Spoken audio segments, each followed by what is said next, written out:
I had an accident last weekend. I tore half the muscle in my bicep and forearm, making gaming a bit difficult and tiring. But hey, every cloud has a silver lining, right? I made a list video. This is a list of some great games with a major flaw in their design. I'm Late to the Gamer, console and control gaming, and this is the 10 worst parts of otherwise great games. Number 10. GTA 5 Online. Griefers gonna grief. Let's get the most obvious one out the way. GTA 5 Online has been a household name going on a decade now, but one scenario has been a constant since its release. There you are, minding your own business when Tony calls to let you know that your nightclub storage is full, so you casually make your way across town, avoiding gunfights on the street, to sell your cargo for an easy $1.5 million. Your truck spawns outside, you get inside, then boom, all that waiting for nothing. Griefers are as abundant in GTA Online as pigeons are in New York City, or roaches are in New York City, or rats are in New York. You get what I'm saying. In a game as popular as this, minding your own business won't protect you from the possibility of watching all your hard work blow up in your face. Griefers gonna grief, no matter what. Fortunately, July 26th's GTA Online update will allow you to sell product in private sessions. Thank God for that. Number 9. Marvel's Spider-Man Miles Morales. Why so short? When I sit down to play a PS5 game that comes in its own box, I expect a full game. The length of Marvel's Spider-Man Miles Morales left much to be desired. That's what she said. By the time you're headed into the final area of the game, you're half expecting a twist and a new enemy, but if wishes were horses, beggars would ride. Miles Morales parades as a full game with a story length that's only slightly longer than the City That Never Sleeps DLC. It's hours shorter than Marvel's Spider-Man, and the City That Never Sleeps was a $30 3-part DLC package. How Miles Morales ended up with a sticker price of $50, I'll never know. This was an expansion. Number 8. Psychonauts 2. Mob combat is a chore. I loved Psychonauts 2. It's visually stunning, combining innocent and cute with dark and deranged. You take your Inception act into the battlefield of the mind, where enemies are different psychoses, emotional damage, and unconscious psychological protection mechanisms. Each of the skills you pick up along the way are designed to take out the mobs you'll face. But you can only equip 4 of these abilities at a time, and one of them, levitation, will always be needed as it gives Raz the double jump and glide abilities. While this isn't a problem for the amazing boss fight Psychonauts presents, the diverse mobs you face late game force you to constantly swap out psychic abilities, frequently opening up the abilities menu and changing attacks greatly slows down the pace while increasing frustration. This is one of the few games I suggest playing in story mode. This game's strength is its platforming, and a decrease in difficulty won't change the interesting environments you have to traverse. Number 7. Outriders World Slayer Level Grinding. The latest iteration of Outriders, known as World Slayer, increased the post-game leveling system by 25 levels from 15 to 40. If you want to see those shiny new legendary armor sets, then you've got to get over Apocalypse level 15. Using exploits can make quick work out of the leveling system, but without them, wow. I haven't used any level glitches purposely, and after 2.5 weeks, my fresh character is only at AP level 29. Unlocking levels 16 through 40 is a long process that begins to have diminishing returns. Levels are determined by gear, so as you acquire a set of gear you really like to play with, god rolled if you will, the new currency, Anomaly Extract, becomes more essential to leveling up said gear. 8 pieces of gear need to be leveled up to bring your overall level up by 1. You will spend an obscene amount of time in the trials of Tarya Qatar. If there were more places to gain extract, it wouldn't be as mind-numbing, but what once was fun eventually starts to feel like a job. Number 6. NieR Automata. Fantastic but repetitive music. If you're not a fan of the NieR series, you may not know that this game actually has amazing controls. Like fighting games, there are cancels, chains, there's charge buffering, parrying, taunts. There's even secret combos that make it possible to skip entire sections of the game. And the beauty of it is, it was designed that way. The music of NieR Automata is beautiful. There's a reason why some people believe Automata's soundtrack may be the best video game soundtrack of all time. Doubt it? Then you need to hear Grandma in Destruction, A Beautiful Song, or Dependent Weakling. I would play them here, but I can't for copyright reasons. They're linked in the description. The composer even went as far as to write these songs with fake lyrics so that the words would sound like a blend of all modern languages. But there is too much of a good thing. The problem with this is you hear some songs a whole lot more than others, and I mean a lot more. Moving around the open world, figuring out which side quests you want to complete to get stronger, means you'll be listening to the same series of songs in loop for hours. Turning off the music entirely just takes away from the atmosphere. During one one renowned encounter, the boss attacks and moves in sync to a beautiful song, turning that fight into a deadly dance. Number 5.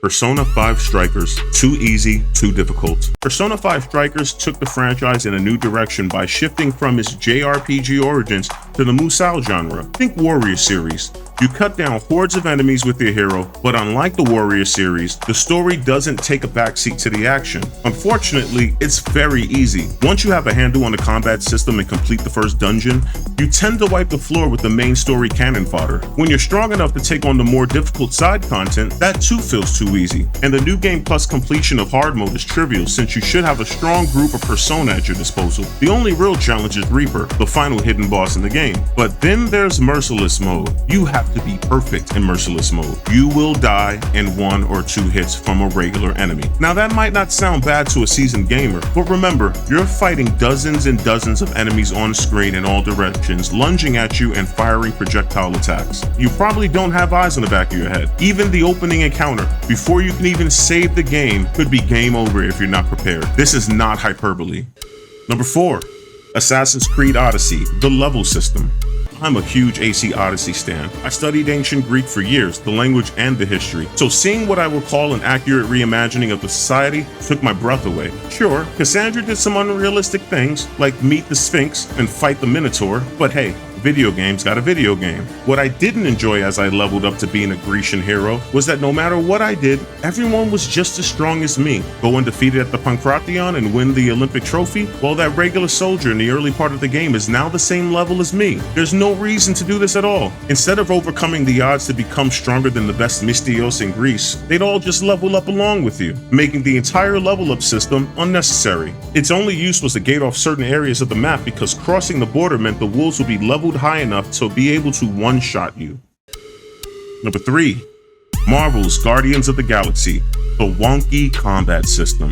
Guardians of the Galaxy is an enjoyable experience with stunning visuals and great dialogue. The cast of characters are hilarious and charismatic, but then there's the combat. While the ability to give commands to your teammates to solve puzzles is an interesting concept, it didn't translate that well to combat. Often it just looks and feels disjointed. The combat sounds break sometimes, making impacts sound hollow, and using the call to action ability literally pauses everything else on the battlefield. It's like the enemies stopped in awe. Worse is, it goes into a cinematic point of view, pulling the camera away from Quill. For the last opponent in a massive fight, this would make sense. But when there's 15 enemies just standing around while you group pummel one guy, it just looks stupid and breaks the immersion. A tense battle shouldn't have a timeout button. Which brings me to question the point of huddle mode. There are only a few different scenarios you'll be in, so it's always the same speeches. Sometimes the music breaks after huddle mode, so instead of the pumping rock song you're expecting, it sounds like 5 people running sprints on an indoor basketball court. Or you could be so lucky and get Wake Me Up Before You Go as your hype music. The effect of reviving the team and making them nearly invincible is awesome and a lifesaver in the more difficult encounters. But the same musical numbers to accompany this exciting power becomes really boring and tension breaking. Number 2. Kingdom Hearts 3. For f***'s sake, stop expositing.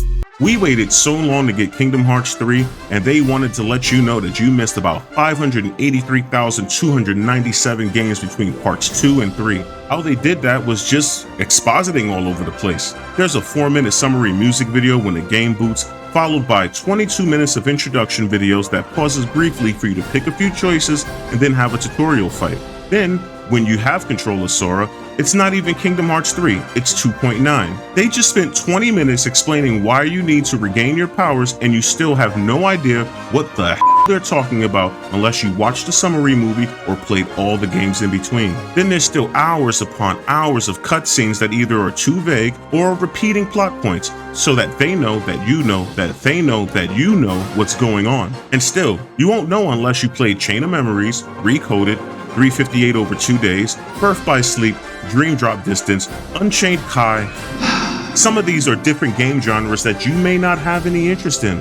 It's just all too much, often unnecessary, often incoherent, and too damn long. But on your first playthrough, you watch all the cutscenes hoping to gain a nugget of knowledge. After my first playthrough, I had to watch a whole movie and find a database to understand what the f just happened. The action is fun, but man, you can just tell they made this all up as they went along. In the end, you don't even really find out who Xehanort was. It's revealed in a mobile game. Spoiler, he is me, Sora is I, and I am my own grandpa.